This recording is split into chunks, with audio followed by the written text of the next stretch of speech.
Nick Wright joining us on the program on loan from First Things First. Must-see TV, afternoons on Fox Sports 1. What's Right with Nick Wright on YouTube, wherever you get your podcast. What was the overall feeling going into yesterday's game? Well, I'm not answering that question to start with, Dan. First, I'm going to say this. I have found out what it takes to get a long-awaited return invite after months off the show, and evidently, it's buying you a very expensive bottle of wine, multiple after-dinner drinks and dinner, and my football team having the worst moment of the decade. So glad to be back under such glorious circumstances, Dan. What was your question? What was my mood? The dinner didn't have any impact on bringing you back. It was really about the Chiefs dying. Yeah. You know what? I thought that might have been the case. And shout out to Fritzy, who just really is great at his job. But honestly, I'm not going to try to be ableist in any way, but might just have a little thing off where, I think that CBS was cutting to Mahomes hobbling into the locker room when I got the text. And there was just a cursory, sorry, today's tough for you. Are you available tomorrow?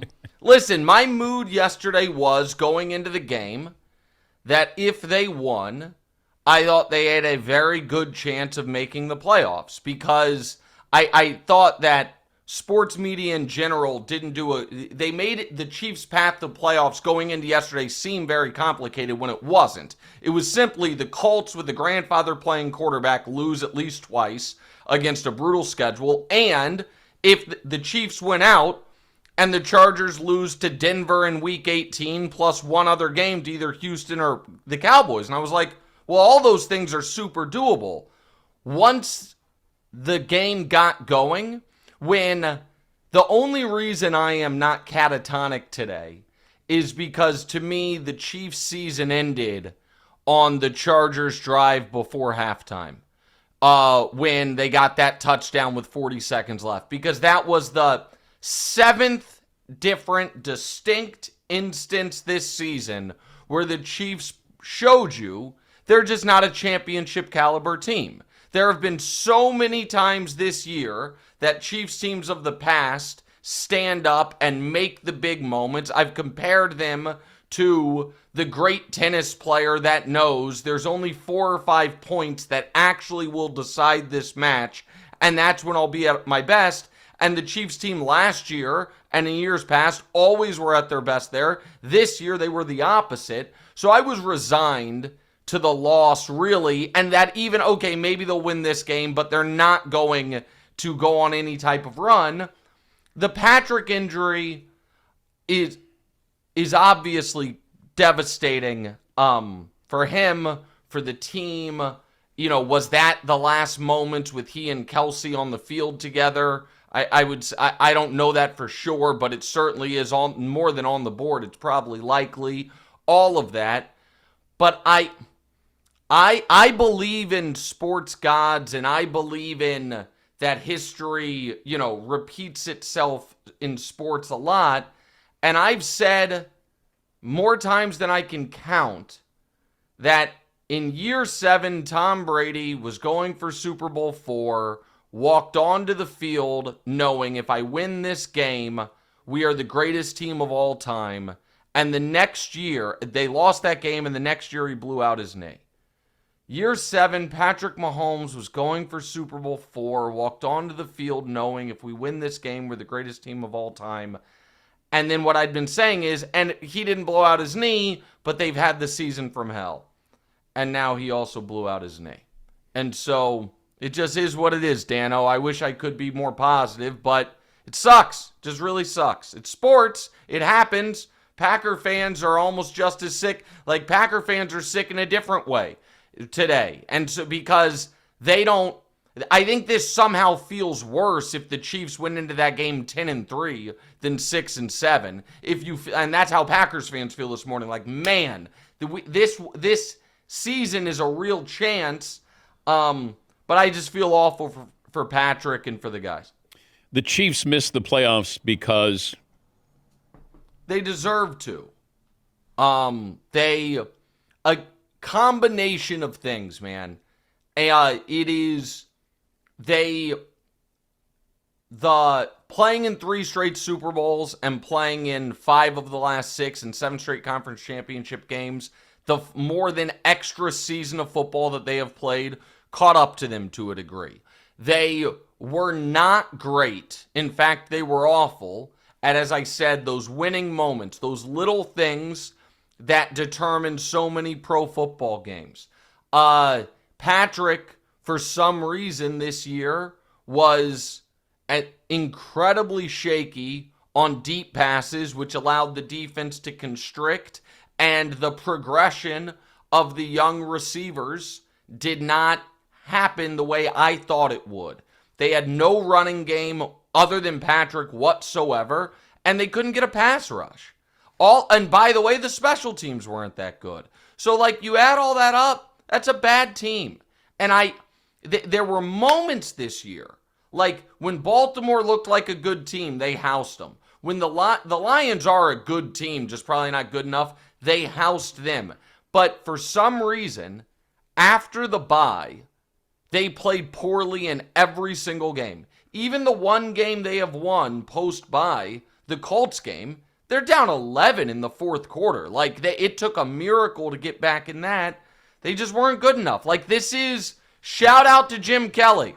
This is why it's so hard to make 4 straight Super Bowls, I suppose. And they just weren't able to get over the hump at any point this year. Andy Reid's future is what? The head coach of the Kansas City Chiefs. That is, there are some Chiefs fans that wish it were different. There's a name for those people, idiots. Listen, I think Andy, there are some moments this year Andy would like back, and,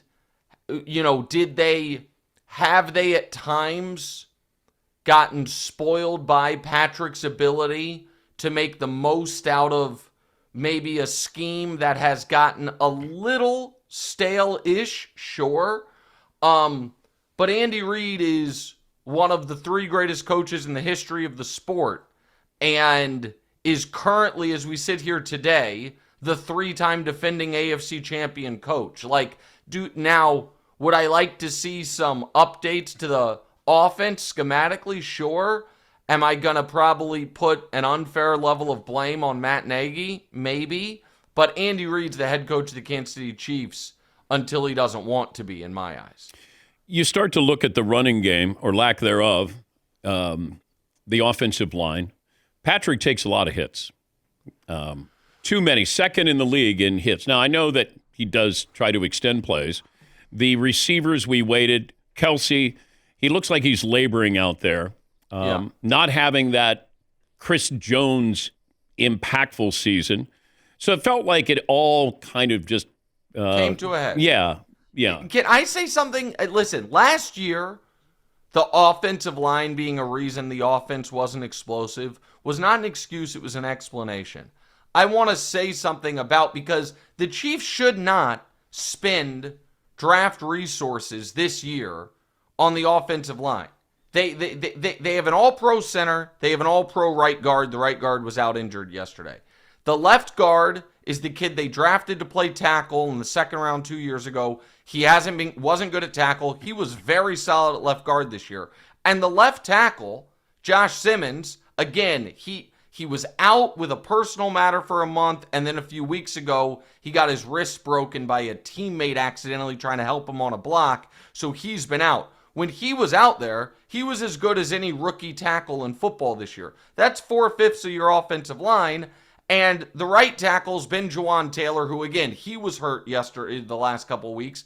He's probably gone because of cap reasons. But the offensive line's not a problem. The offensive line's been a problem the last 2 weeks because they were down, of their top 8 offensive linemen, they were down 5 of them. The injuries were the problem. But Patrick's never had a 1,000-yard rusher. A 1,000-yard rusher, never. And they spent a first-round pick on Clyde Edwards-Helaire after winning the first Super Bowl and seem almost gun-shy to spend any resources at that position since then. But no, that must be addressed, and I think it will be addressed this offseason.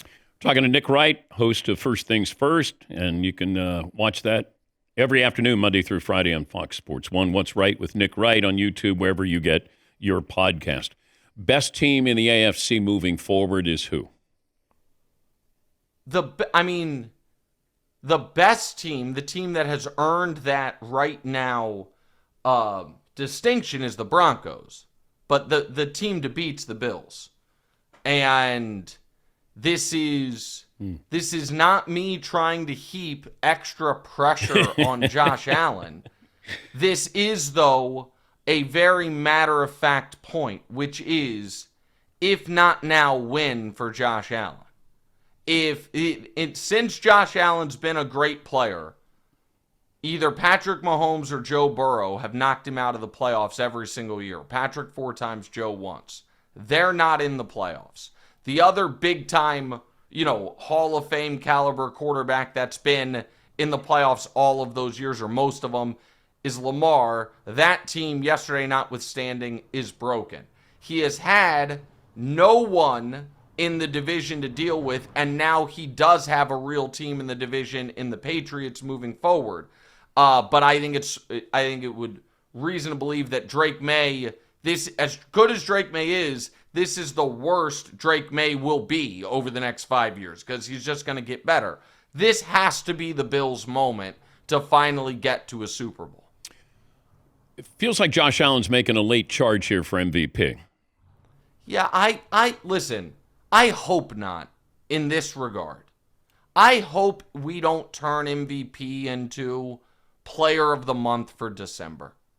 Like Matthews, and there has been too much of that recently where the odds shift dramatically in these late season games. Matthew Stafford's been the MVP of this league basically wire to wire.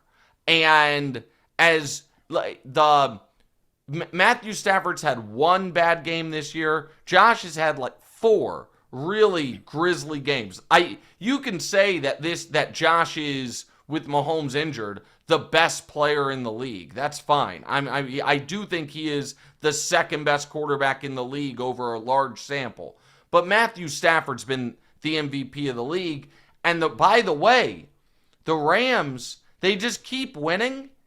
And they play a Thursday night game that they're going to play without Devontae Adams against Seattle, that if they lose, they are staring at a wild card. Yeah. They win that game, they're going to be the 1 seed and the huge favorites. They lose, and they're, on the road in week 1 of the playoffs. Yeah, that's what I wonder what this standalone game is going to do, because it does impact people's thoughts, good or bad, with a team or a player.